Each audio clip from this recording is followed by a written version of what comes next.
속죄소를 가리게 할지니라는 제목으로 하나님 말씀 전하겠습니다.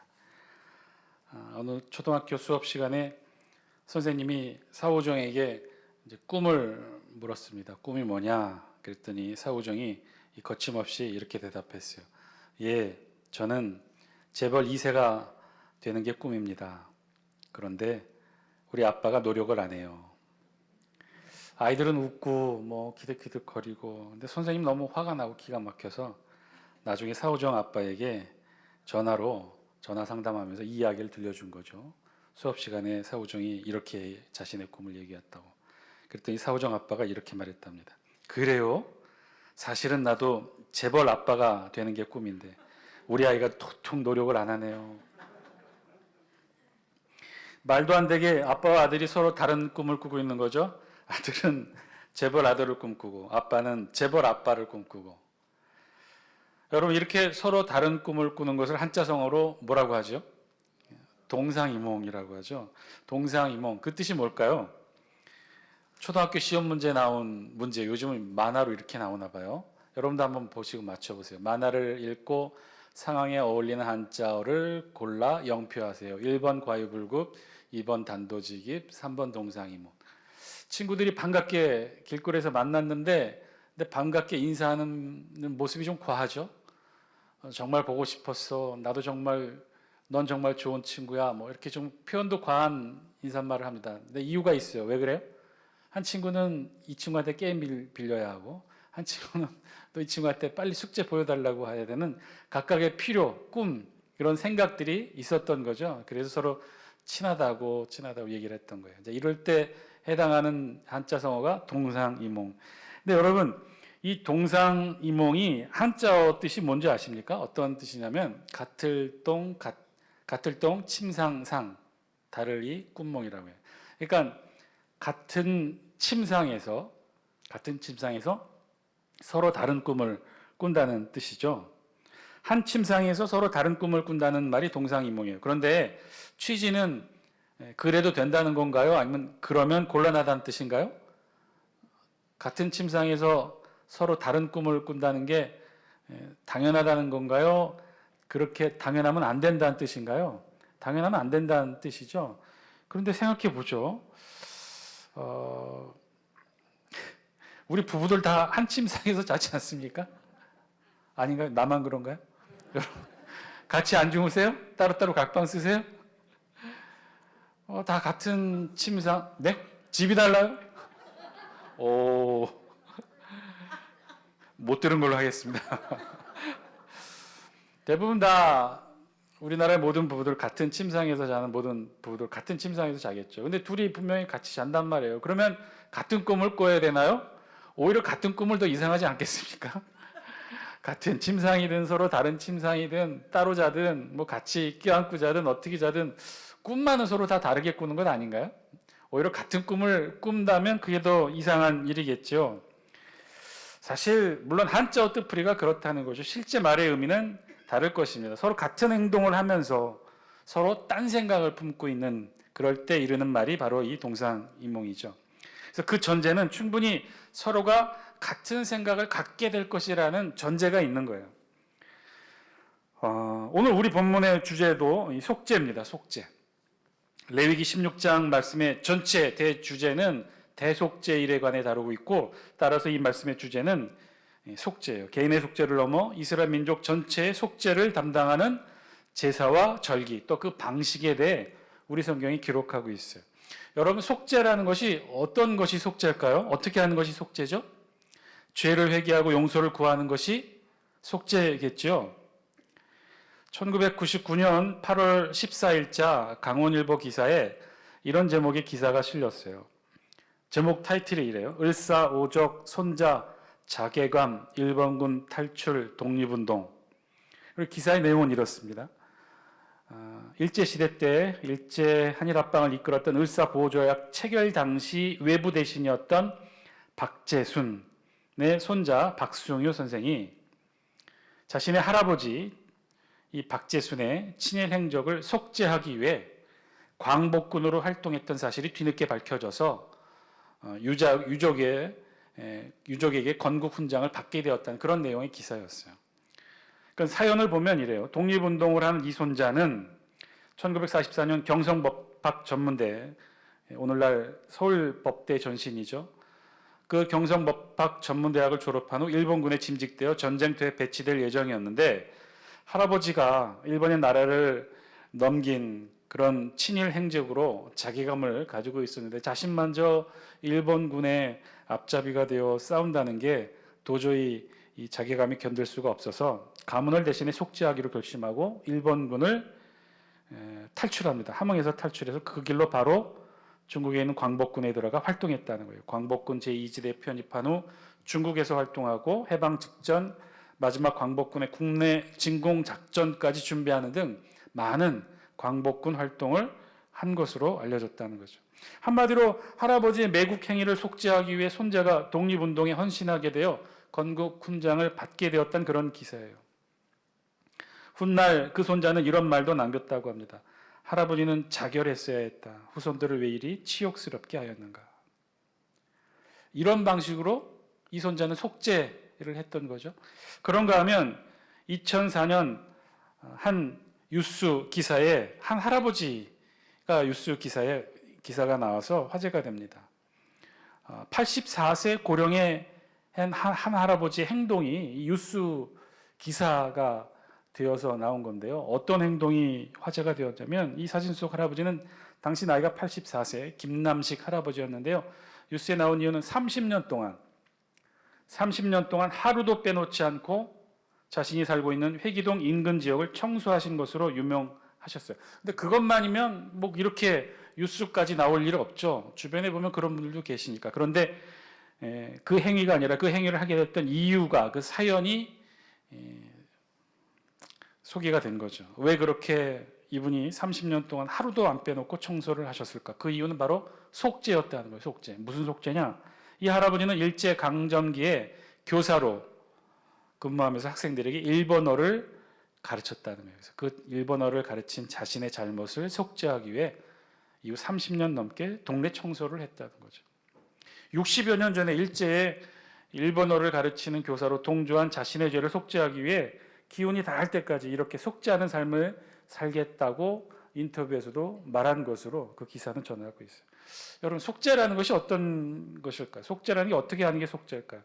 회개하고 자신의 잘못을 뉘우치고 죄를 뉘우치고 참여하고 그래서 그 반대의 일을 하는 것, 그것에 헌신하는 것, 그게 바로 속죄일까요? 오늘 우리 본문은요, 우리 성경에서 말씀하시는 속죄의 의미에 대해 말씀하고 있어요. 우리 성경에서는요, 속죄를 그러면 어떻게 말씀하고 있을까? 우리 성경은 어떻게 해야 우리가 속죄할 수 있다라고 말씀하고 있는 것일까요? 지난주에서도 말씀드린 것처럼 이 레위기 1장에서부터 10장까지는 제사법에 대해 다루고 있고요. 11장부터 15장까지는 일반 정결 규례에 대해 기록하고 있어요. 그리고 16장에서부터는 대속죄일 제사 규례에 대해 기록하고 있죠. 그래서 이 정결에 관한 시각으로만 본다면 그동안 이 정결, 개인의 정결을 다루었다면 이제 16장부터는 이스라엘 민족 전체 정결을 다루는 것이 이 대속죄일 절기에 대한 우리 성경의 기록의 내용입니다. 이스라엘 전 민족 차원에서 근본적인 정결을 다루고 있는 바로 대속죄일. 이 대속죄일은 1년에 단 한 차례 7월 절기의 핵심이었던 7월 10일 대속죄일에 드려지게 되어 있어요. 그 내용을 기록한 것, 대속죄일에 이스라엘 민족 전체의 죄를 속죄하는 그 방법과 제사와 형식에 대해 소상하게 기록한 내용이 바로 오늘 우리 16장의 내용이고, 그리고 이제 16장 11절부터 오늘 우리 본문으로 삼았던 이 부분은 대제사장 아론이 자신과 백성들의 속죄를 위해 속죄 제물을 잡아 제사 드리는 그 방식에 대해 기록하고 있어요. 우리 다 함께 11절 말씀 영상을 통해 같이 한번 읽습니다. 시작. 아론은 자기를 위한 속죄제에 숫송아지를 드리되 자기와 집안을 위하여 속죄하고 자기를 위한 그 속죄제 숫송아지를 잡고. 아멘. 대제사장 아론 자신을 위한 속죄제의 제물로 숫송아지를 잡게 한 거죠. 그런데 이게 끝이 아니었어요. 이렇게 숫송아지를 잡게 했는데 그것으로 끝이 아니라 아주 특별한 제사의 행위를 하나님께서 이 아론에게 명하셔요. 그것은 14절 말씀 우리 영상을 통해 같이 한번 읽습니다. 시작. 그는 또 숫송아지의 피를 가져다가 손가락으로 속죄소 동쪽에 뿌리고 또 손가락으로 그 피를 속죄소 앞에 7번 뿌릴 것이며 대제사장 아론을 위한 속죄제 제물로 숫송아지를 제물로 잡게 했는데 제물로 잡게 했을 뿐만 아니라 특별한 행위를 한 가지 더 하라고 명령하신 거죠. 그 행위는 뭐냐면 제물 숫송아지의 피를 속죄소 앞에 7번 뿌리도록 명령하신 거예요. 정확하게는 속죄소 동쪽에도 뿌리고 속죄소 앞 전면에도 뿌리라는 그렇게 말씀하신 거죠. 속죄소가 그런데 여러분 무엇인지 아십니까? 기억나세요? 속죄소를 다른 말로 하면 뭐라고 했죠? 혹시 기억하세요? 예, 괜찮습니다. 앞으로 또 하면 되죠. 뭐. 우리 출애굽기 레위기 하면서 성막하면서 내내 그거 배웠는데 시온자라고도 하죠. 시온자 좀 어려울 거예요 표현이. 사진 한 장 보여주시겠어요? 이 시온자를 은혜의 자리라고도 말하는데 바로 저게 뭐죠? 법궤고 이 법궤가 놓여져 있는 것은 바로 지성소고 그 법궤를 덮고 있는 것 그것을 시온자라고 했고 그것을 다른 말로 속죄소라고 하고 그것을 풀어서 설명한 게 은혜의 자리였다는 거죠. 왜 은혜의 자리였을까? 속죄소는 한마디로 성소 안에 지성소를 가리켜. 지성소 안에 저 궤에는 언약궤 법궤라고 하는 저 궤에는 뭐가 들어있죠? 제일 중요한 게 십계명의 모세가 받았던 십계명의 2돌판과 그리고 아론의 쌍난 지팡이와 그리고 만나가 담겨 있는 항아리. 요게 담겨 있는 게 법궤 안에 있는 내용물이에요. 속죄소는 이 율법을 상징하는 2개의 돌판, 아론의 쌍난 지팡이, 만나가 담긴 항아리를 담아 놓은 곳이 바로 이 법궤였어요. 속죄소는 바로 그 율법을 상징하는 십계명의 2돌판을 담은 이 법궤를 덮는 덮개를 말하는 게 바로 이 속죄소예요. 그리고 시온자라고 했죠. 속죄소의 모양은 2 천사가 날개로 이렇게 덮고 있는 듯한 형상. 정확한 의미로는 가리는 형상인데 이렇게 덮고 있는 덮개를 우리는 속죄소 혹은 시온자라고 말해요. 그런데 이게 왜 은혜의 자리일까요? 기억하셔요? 이것이 은혜의 자리가 되고 하나님께서 이스라엘 백성을 바로 여기서 만나겠다고 하셨던 특별한 그 이유가 뭐였죠? 율법을 상징하는 십계명을 담은 그 법궤. 근데 그것을 어떻게 하냐면 열어놓은 게 아니라 덮고 있다고 그랬어요. 덮어 있는 바로 그 자리에서 하나님께서 우리와 만나 주시겠다는 진짜 의미는 뭐죠? 율법을 가리고 우리를 만나 주시겠다는 그런 뜻이었죠. 그래서 그 자리가 바로 은혜의 자리가 되었다는 거예요. 만약에 율법을 열어놓고 율법에 그대로 비춰진 우리의 모습을 놓고 하나님이 보신다면 하나님이 우리를 살려두시겠습니까? 죄의 삭신 사망으로 바로 심판으로 우리를 죽이시겠습니까? 그래서 하나님은 스스로 그 율법을 주셨지만 그 율법을 덮게 하신 거예요. 가리게 하시고 바로 그 가린 덮개 위에서 이스라엘 백성을 만나시겠다고 약속하셨던 거죠. 그래서 그 속죄소 시온자 바로 그 자리를 은혜의 자리라고 이야기했던 거예요. 하나님이 정하신 우리의 죄를 지적하는 율법을 가리운 자리에서 우리를 만나시겠다는 것. 그래서 바로 그 자리가 은혜의 자리가 되었다는 거죠. 바로 오늘 본문에서는요. 대속죄일 이스라엘 민족 전체의 죄를 속하는 그 방식을 어떻게 했냐면 아론의 제물 숫송아지의 피를 바로 이 속죄소 앞과 속죄소 동쪽에 송아지의 피를 제물의 피를 뿌리라고 명령하셔요. 이는 15절부터 시작되는 백성을 위한 속죄제 제물에도 똑같은 방식으로 명령하시죠. 우리 다 함께 15절 말씀 영상을 통해 같이 한번 읽습니다. 시작. 또 백성을 위한 속죄제 염소를 잡아 그 피를 가지고 휘장 안에 들어가서 그 숫송아지 피로 행함같이 그 피로 행하여 속죄소 위와 속죄소 앞에 뿌릴지니. 그러니까 대속죄의 일은 지난 시간에도 말씀드렸다시피 2가지 제사를 동시에 드린다고 했어요. 하나는 대제사장 아론 자신을 위한 속죄제 제사를 드리고 그리고 동시에 그것이 끝나면 이스라엘 백성 전체를 위한 속죄제 제사를 드리도록 했던 거예요. 그래서 아론을 위한 제물과 이스라엘 민족 전체를 위한 속죄제 제물이 달랐다고 했어요. 아론을 위한 속죄제 제물은 숫송아지를 드리라고 했고 이스라엘 백성 전체를 위한 속죄제 제물은 염소를 드리라고 명령하십니다. 그리고 이 피를 속죄소 앞과 동쪽에 뿌리라고 그렇게 명령하신 거죠. 아론을 위한 대제사장을 위한 속죄제 제물 수송아지의 피도 속죄소 앞과 동쪽에 뿌리고 이스라엘 백성 전체를 위한 속죄제 제물 염소도 그 피를 속죄소 앞과 속죄소 동쪽에 뿌리라고 했어요. 속죄소 앞과 속죄소 동쪽. 동쪽은 어디를 뜻하죠? 성소의 위치가 성소의 문이 어디를 향하고 있다고 그랬어요? 동쪽을 향하고 있다고 그랬어요. 왜죠? 하나님께서 동쪽으로 들어오셨기 때문에. 그래서 성소의 출입구는 동쪽을 향하고 있어요. 그러니까 동쪽에도 뿌리고 속죄소 앞에도 뿌리고, 즉 속죄소라고 표현한 건 지성소를 말합니다. 그러니까 지성소 앞에도 뿌리고 그다음에 지성소 동쪽에도 뿌리라는 것은 출입구와 속죄소 앞 양쪽 다 뿌리라는 거예요. 1년에 단 한 차례 이스라엘 백성 전체의 죄를 속하는 대속죄일의 속죄제 제사, 그 속죄 방식을 오늘 우리 성경이 어떻게 하느냐? 그냥 제물만 잡아서 대제사장을 위한 수송아지 한 마리, 그리고 이스라엘 백성 전체를 위한 염소 한 마리를 다 잡아 태워 하나님 앞에 번제단 위에 태워 드리는 것만이 아니라 피를 속죄소 앞과 동쪽에 뿌리라고 하는 특별한 형식으로 하나님께 지금 명령하시고 있다는 거예요.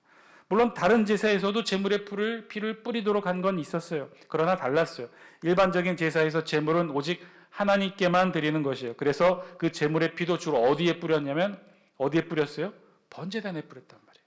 제물을 잡아 그 제물을 하나님께 드리니까 번제단 위에 다 태워 드리면서 그 제물의 피를 번제단에 뿌렸다는 거죠. 그게 일반적인 제사에 제물의 피를 뿌리는 방식이에요. 그런데 속죄제만큼은 달랐다는 거죠. 그 피를 어디에 뿌리느냐?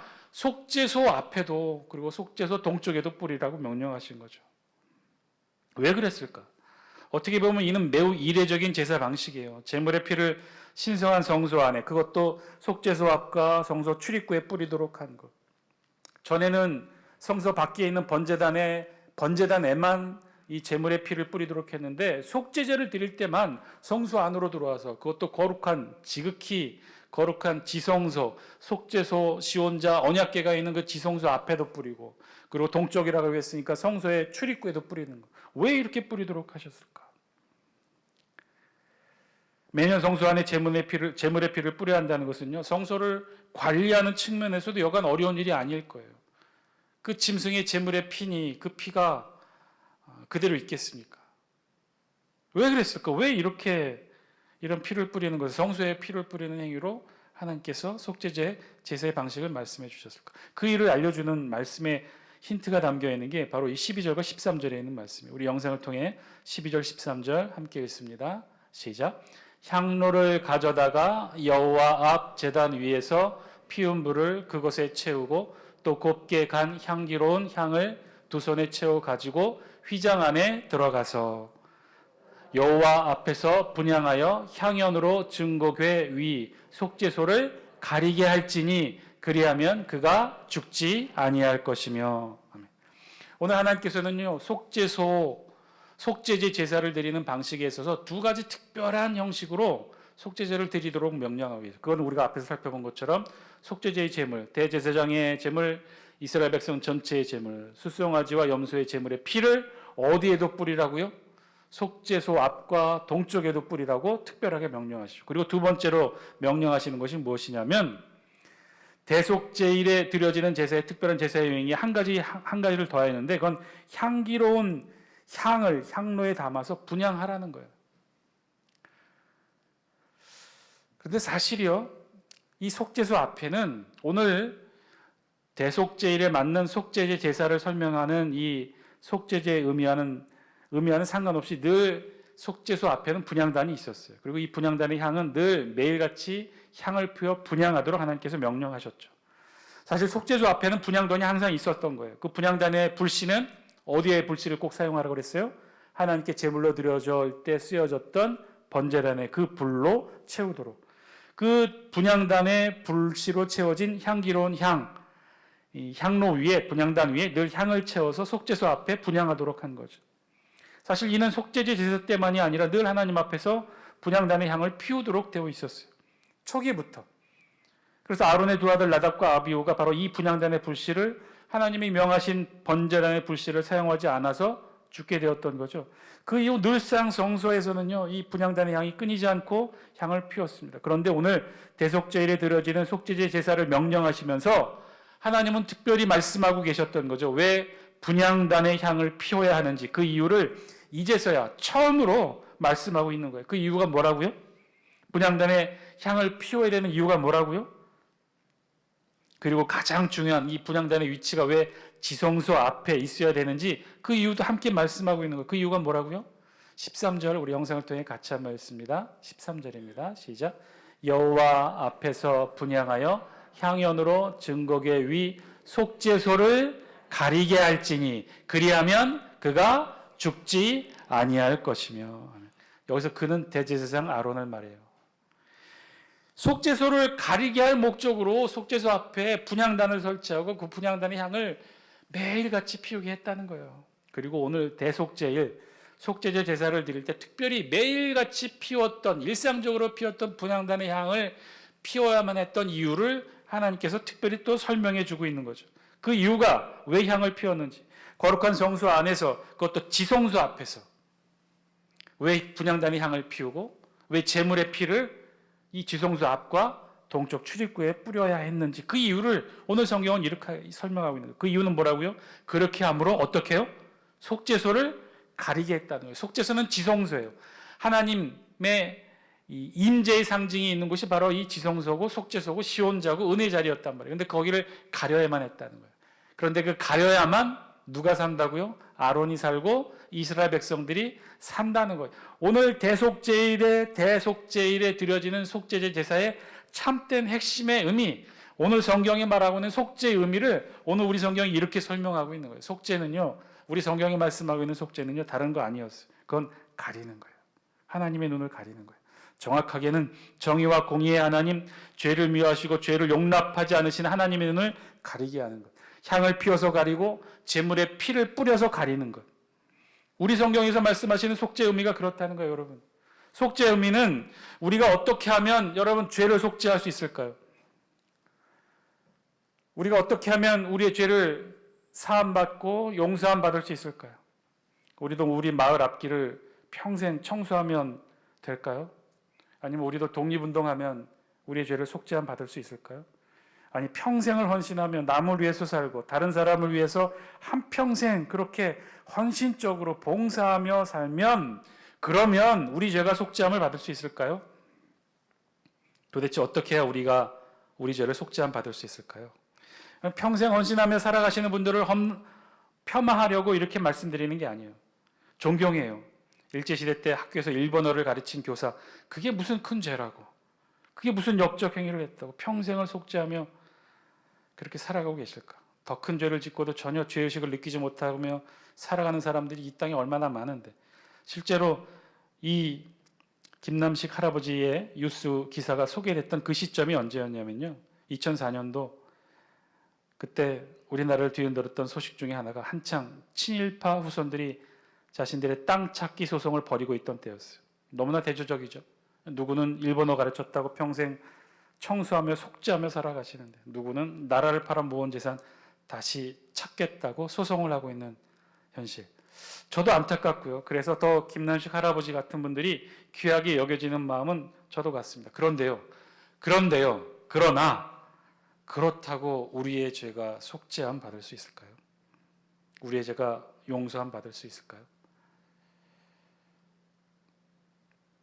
우리 성경은요, 구약부터 신약까지 온통 죄의 문제에 있어서 변함없이 유일하게 단 한 가지 사실만을 증거하고 있어요. 그건 무엇이냐면 죄의 삭은 사망이라는 거예요. 어떠한 형태로든지 죄는, 우리가 지은 죄는 그 어떤 것으로도 용서함을 받을 수 있다 없다? 없다는 거예요, 우리 성경. 여러분, 에덴 동산에서 무화과를 먹은 아담과 하와가 눈이 밝아져서 나뭇잎으로 자신을 가리우고 동산을 거니시며 부르시는 하나님의 음성에 숨게 되었다고 그랬죠. 바로 그때 아담과 하와가 숨지 말고 하나님 앞에 나와 자복하고 엎드리고 회개하고 참회하고 용서를 구했다면 이 아담과 하와는 용서받았을까요? 반대로, 정말로 반대로 아담과 하와는 하나님 앞에서 자신의 죄에 대해 하나님께 용서함을 구하지 않았을까요? 뻔뻔스럽게 하나님의 명령을 어기고도 부끄럽지 않은 채 가죽옷을 입혀달라고 때를 썼을까요? 아니요, 그렇지 않았어요. 성경에 보면 동산을 거니시며 부르시는 하나님의 음성에 아담과 하와가 어땠냐면 부끄러워했다고 그랬어요. 숨었다고 그랬어요. 나뭇잎으로 자신을 가리고 나무 뒤에 숨었다고 했어요. 왜 숨었을까요? 죄를 자복하고 깨닫지 못했다면 숨지 않았겠죠. 아담과 하와도 알았어요.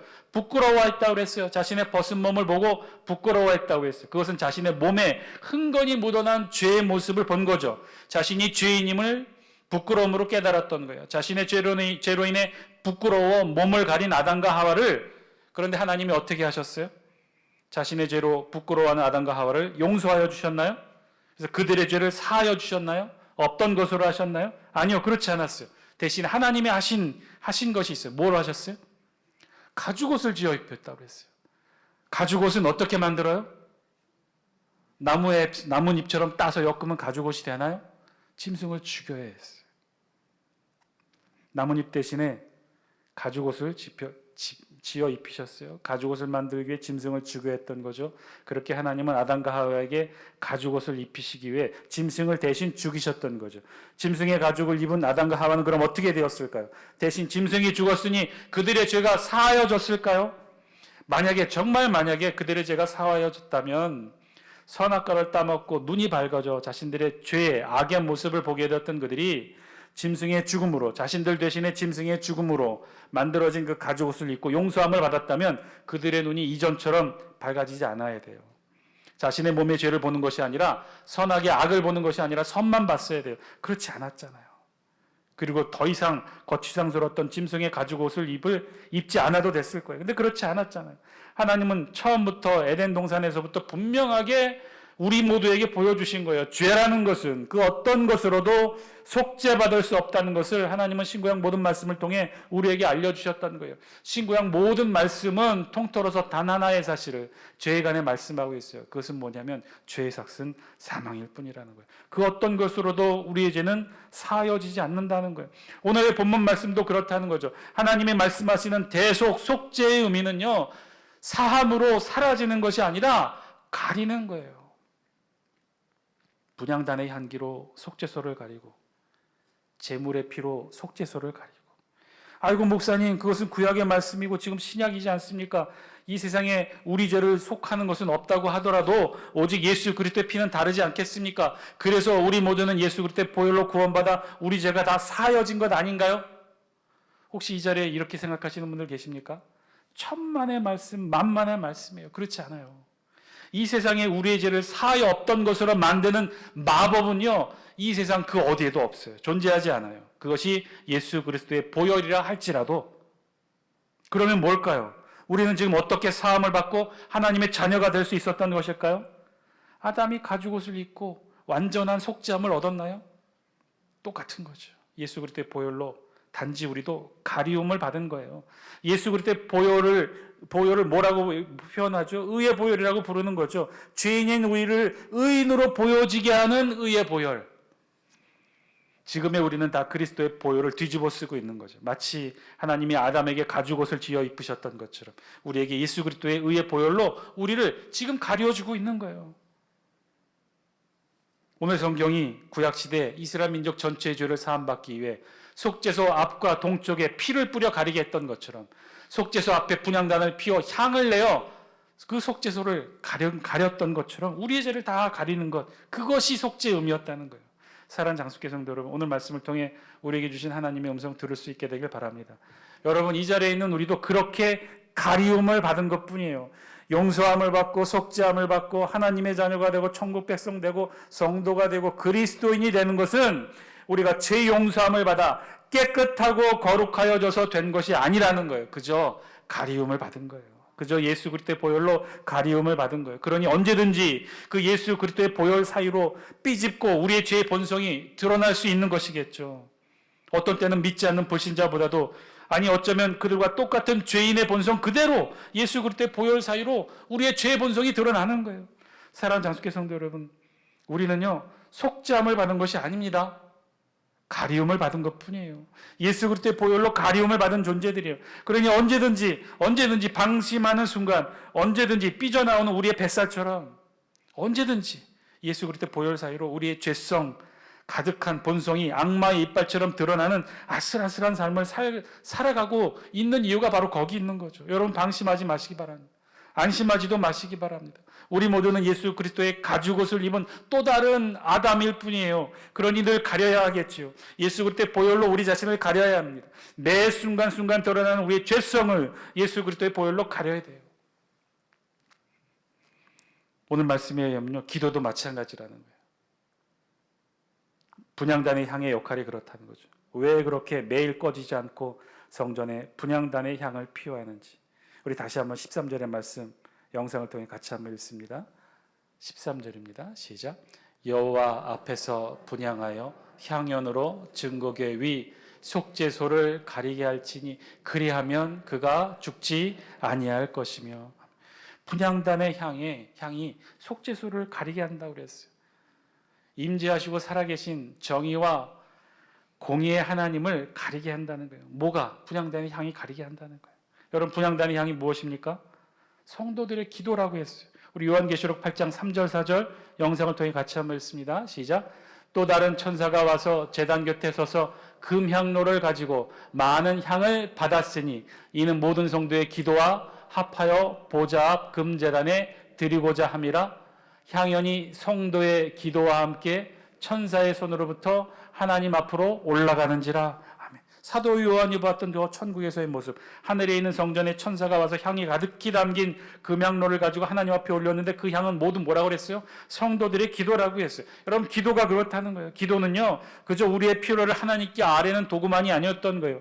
예수 그리스도의 보혈처럼 기도도 우리의 죄를 가리우는 속죄의 기능을 했다는 것이죠. 사랑하는 장숙회 성도 여러분, 오늘 어쩌면 우리가 이 예배 자리에 나와 기도하는 모든 그 행위가 이 분향단의 향연의 자리인 것이죠. 우리는 그저 우리의 필요를 위해 하나님께 나와 기도했는데 이것저것 필요해서 하나님 앞에 기도의 자리에 나왔는데, 그런데 어쩌면요 그 기도가 우리를 살리는 기도가 된다는 거예요. 우리의 죄를 하나님 앞에 가려주는 역할을 한다는 거예요. 참된 속죄의 역할들을 한다는 거예요. 여러분 우리의 기도, 바로 이 기도가 죄를 미워하시고 분노하신 하나님의 심판의 노를 가리게 하는 기도의 향기 된다는 거예요. 오늘 이 기도가 우리를 살리고 우리의 생명을 보호하고 이끌어주는 그런 도구가 되는 줄 믿습니다. 제물의 피, 우리의 죄를 가루어주는 제물의 피, 단번에 들이신 예수 그리스도의 보혈이 그 피를 대신하고 오늘 우리의 기도가 우리를 살리는 기도의 분향단이 되는 거죠. 오늘 바로 우리가 그 자리에 있음을 저와 여러분 깨닫는 여러분 되시기를 바랍니다. 우리가 드리는 기도가 그런 역할을 한다는 거예요. 단지 우리는 필요에 의해서 하나님 앞에 이것저것 나와 기도했지만 사실은 그 기도가 우리의 죄를 가려준다는 거예요. 속죄함의 의미를 우리를 통해 얻게 한다는 거예요. 사랑하는 장숙회 성도 여러분, 우리의 기도가 그냥 기도가 아니라 우리를 살리고 생명을 지키는 기도인 줄 믿을 수 있는 저와 여러분 되시길 바랍니다. 우리의 기도의 향기가 우리를 그래서 의롭게 하고 하나님의 분노의 심판을 가리고 하나님 아버지께 상달되어 거룩하신 하나님이 받으시는 유일한 것이 바로 우리의 기도인 줄 믿습니다. 오늘 이 저녁에도 그렇게 함께 기도하기를 원합니다. 오늘 우리의 기도가 우리를 살리고 우리 모든 생명을 하나님 앞에 속죄함으로 우리의 죄가 가리움 받는 놀라운 은혜의 기도 되게 하여 주옵소서. 우리 다 함께 이 기도 제목 놓고 하나님 앞에 함께 기도할 수 있게 되길 바랍니다. 하나님, 우리의 삶이 예수 그리스도의 보혈을 통해 가리움으로 속죄함을 얻게 된다는 말씀, 오늘 말씀을 통해 다시 한번 깨닫습니다. 그 말씀대로 우리의 삶이 늘 하나님 앞에 속죄함을 이루며 살아나가는 우리들의 삶이 되게 하여 주옵소서. 우리의 기도가 우리의 생명을 살린다고 했습니다. 오늘도 이 저녁에 함께 기도하는 우리가